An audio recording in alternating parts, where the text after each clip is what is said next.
Hello twelfth class, welcome back on Saya commerce classes. So twelfth class मैं आपके सामने फिर हाजिर हूँ बिजनेस स्टडी की एक और न्यू क्लास के साथ। बिजनेस स्टडी में हम डिस्कस कर रहे थे चैप्टर नंबर 7 डायरेक्टिंग को।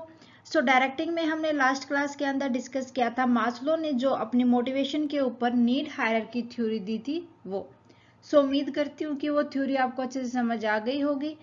अगर आपने अभी तक वो क्लास नहीं देखी है तो फटाफट से प्लेलिस्ट में जाए और देख ले, क्योंकि आज हम डिस्कस करने जा रहे हैं एक न्यू टॉपिक कम्युनिकेशन।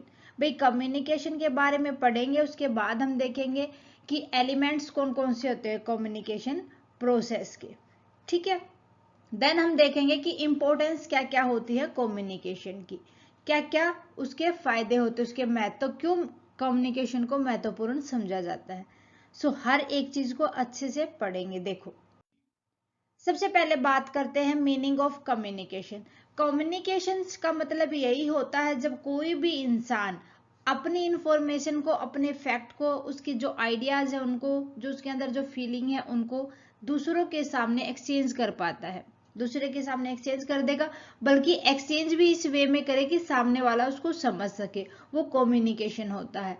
अब मैं आपसे बात कर रही हूँ, आप सबसे मिल रही हूँ यूट्यूब के थ्रू, मैंने आपको क्लास दी है, मैंने आपको कुछ मैसेज कन्वे किया है, कोई भी क्लास डिलीवर की है, तो वो भी है कम्युनिकेशन। ठीक है, it refer to exchange of information, fact, feeling such that a common understanding is created. कि भाई कम्युनिकेशन का मीन्स यही होता है इंफॉर्मेशन, फैक्ट और फीलिंग को एक्सचेंज करना। और एक्सचेंज करना बस खाली बोल देना ही नहीं, एक्सचेंज भी इस वे में करना ताकि सामने वाला उसको समझ सके। क्लियर है? उसके बाद आता है a good communication network is highly important for smooth and efficient functioning of an organization and is key to good management. भाई अगर एक ऑर्गेनाइजेशन के अंदर कम्युनिकेशन नेटवर्क अच्छा होगा, उसके सबॉर्डिनेट और उसके सुपीरियर अच्छे से आपस में उन दोनों का बात करते होंगे, वो कम्युनिकेशन लेवल अच्छा होगा, तो वो उस ऑर्गेनाइजेशन को बहुत ही स्मूथली चलाने में और एफिशिएंटली काम करने में मदद करता है। एक अच्छा कम्युनिकेशन एक अच्छी मैनेजमेंट की भी होती है। ठीक है भाई, देखो कम्युनिकेशन के अंदर अपनी बात को समझाने का तरीका भी आता है। अगर हमें अपने सबॉर्डिनेट को मोटिवेट करना है और उसको इस तरीके से बात करें कि उसको समझ ही ना आए, तो मोटिवेट कहाँ से होगा, वो तो डिमोटिवेट और हो जाएगा। बल्कि कम्युनिकेशन ऐसा होना चाहिए कि जो हमारे अंदर है, जो हम बात कहना चाहते हैं, वो सामने वाले के अच्छे से समझ आए।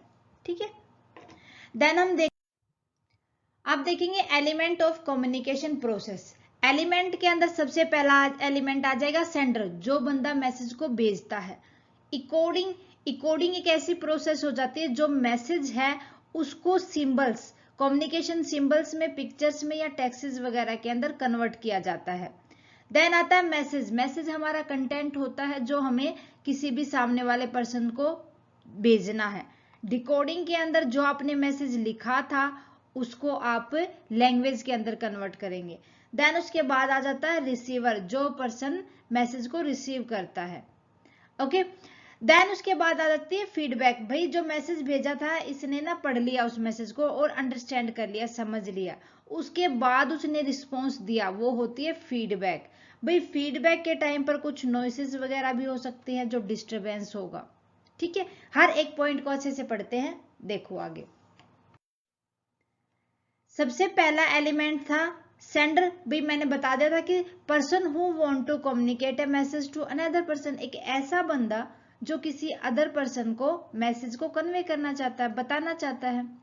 उसके बाद हमने देखा था मैसेज। भाई मैसेज एक कंटेंट था, मतलब कंटेंट ऑफ आइडिया हो जाएगा, सजेशन हो जाएगा, फीलिंग हो जाएगा, जिसकी रिसीवर को नीड है, जिसको रिसीवर को नीड है कि उसको चाहिए वो इंफॉर्मेशन। देन उसके बाद इकोडिंग। भाई इकोडिंग को आप यहां भी लेके आ सकते हो और यहां भी यूज कर सकते हो। जो हमने मैसेज लिखा था, जो हमारे पास कंटेंट था अनदर पर्सन रिसीवर को देने के लिए, उसको इस प्रोसेस के द्वारा कोडिंग के द्वारा उसको कन्वर्ट किया जाता है, जितने भी कम्युनिकेशन सिंबल्स होते हैं और वर्ड पिक्चर्स होती हैं और इमेजेस होती हैं उनके अंदर। क्लियर है? आगे देखो। देन उसके बाद आता है मीडिया। भाई मीडिया एक ऐसा वे हो जाएगा जिसके थ्रू हम मैसेज को इकोडिंग कर रहे हैं, सेंड कर रहे हैं, किसी भी रिसीवर को भेज रहे हैं। ठीक है, लाइक ये फोन भी हो सकता है आपका, इंटरनेट और मेलिंग भी हो सकती है आपकी। ठीक है, देन उसके बाद आता है डिकोडिंग। डिकोडिंग के अंदर आपके मैसेज को लैंग्वेज के अंदर कन्वर्ट किया जाएगा। Convert the decoding message into language. Then उसके बाद आता है रिसीव। भाई रिसीव वो पर्सन होगा जिसको मैसेज मिलना है और जिसको उस मैसेज को अंडरस्टैंड मीन्स समझना है। ओके, उसके बाद आती है फीडबैक। फीडबैक के अंदर आपको बस यही पढ़ना है कि रिस्पोंड, जो जिसको रिसीवर को मैसेज मिला है उसने क्या रिस्पॉन्स दिया है। जब उसको मैसेज मिल गया तो उसके बाद उसका रिस्पॉन्स क्या हुआ, वो फीडबैक होगी। फिर उसके बाद आता है, भाई कई बार आपने देखा होगा नॉइस वगैरह, कि कोई भी डिस्टरबेंस या interpretation which occur during the flow of information, या तो नॉइस हो जाए या कोई भी नेटवर्क इशू वगैरह आ जाए जिस वजह से कोई भी प्रॉब्लम आती है मैसेज को भेजने में, वो होती है नॉइस। क्लियर है? तो ये थे हमारे एलिमेंट्स। ओके, इसके बाद हम अब देखते हैं इंपॉर्टेंस ऑफ कम्युनिकेशन। क्या क्या इंपॉर्टेंस होती है। सबसे पहले इंपॉर्टेंस हो जाएगी प्रोवाइड्स कोऑर्डिनेशन। भाई अगर एक सुपीरियर और एक सुबॉर्डिनेट के अंदर अच्छे से कम्युनिकेशन हो पाती है, उनकी बात अच्छी सी हो पाती है, तो वो एक गुड कोऑर्डिनेशन लेके आती है दोनों के बीच में। Communication is the key of good coordination among various department in an organization. भाई डिपार्टमेंट टू डिपार्टमेंट भी और एक डिपार्टमेंट के अंदर भी। Communication promote coordination by making clear the goal to be achieved and how they would be achieved। भाई जो communication है बातचीत से ही पता चलता है, कोऑर्डिनेशन आएगा दोनों के बीच में, एक ऑर्गेनाइजेशन में, एक डिपार्टमेंट के अंदर, और वो अपने गोल को क्लियर कर पाएंगे और क्लियरली ये समझ पाएंगे कि हम अपने गोल को किस तरीके से अचीव करेंगे।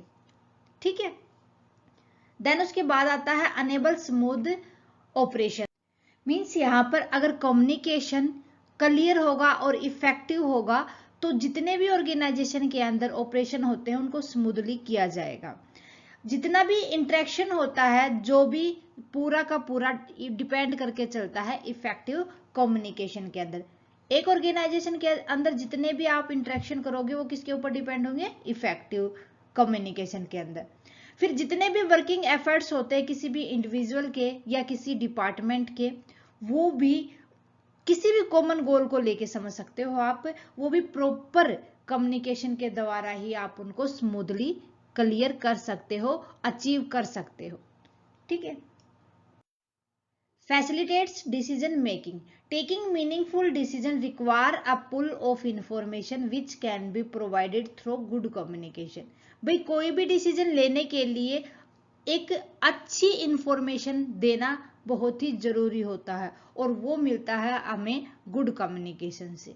ठीक है, उसके बाद आता है इंक्रीज एफिशिएंसी।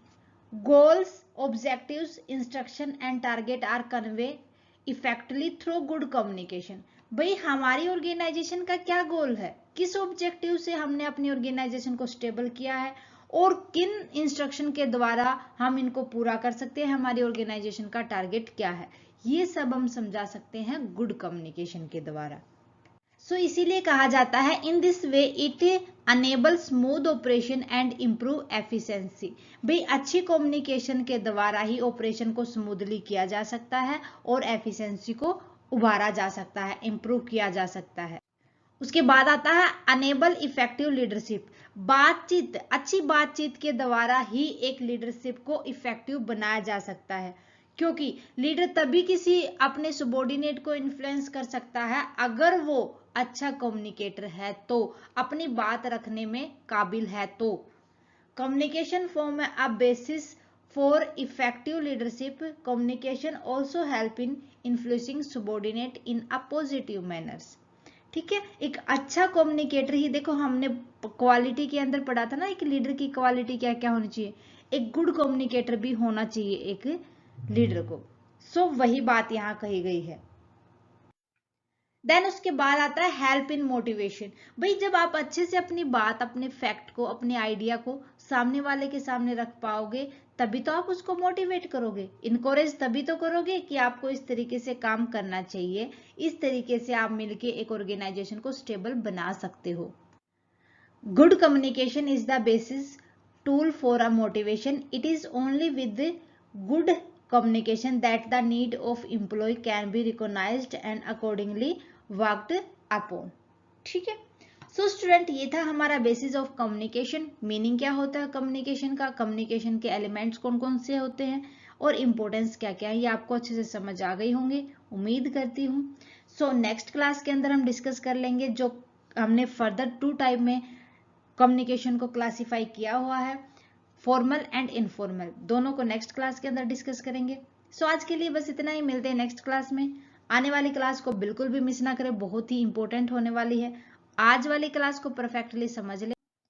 क्लास कैसी लगी मुझे कमेंट करके बताएं, अच्छी लगे तो प्लीज लाइक और अदर स्टूडेंट के साथ ज्यादा से ज्यादा शेयर करें। अगर आपने अभी तक हमारे चैनल को सब्सक्राइब नहीं किया है तो प्लीज आपसे रिक्वेस्ट है, साया कॉमर्स क्लासेस को सब्सक्राइब करें और बेल आइकन को दबा लें।